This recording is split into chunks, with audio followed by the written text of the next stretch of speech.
Hi guys! Kayo ba? Anong mas gusto nyo? Work from home or hybrid setup? So before, medyo work from home yung setup namin kasi we go to the office like once or twice a month. Tapos hindi pa talaga kailangan. And then until one day, parang na-burnout na ako sa mga nangyari. Kasi syempre pag work from home ka, mag-work ka, and then may bata kang inaasikaso, may bahay kang inaasikaso, may asawa kang inaasikaso. Tapos lagi ka lang nasa bahay. Parang yun lang yung mundo mo. Until one time, na-burnout na ako sa work, and naisip ko na, why not mag-resign na lang and humanap ng bagong environment.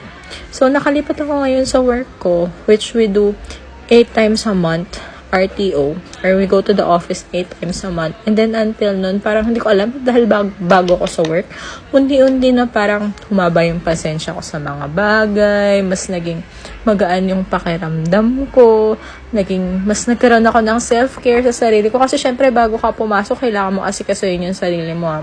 'Di ba? So, kayo ba? Ano bang mas gusto nyo? Work from home or hybrid setup?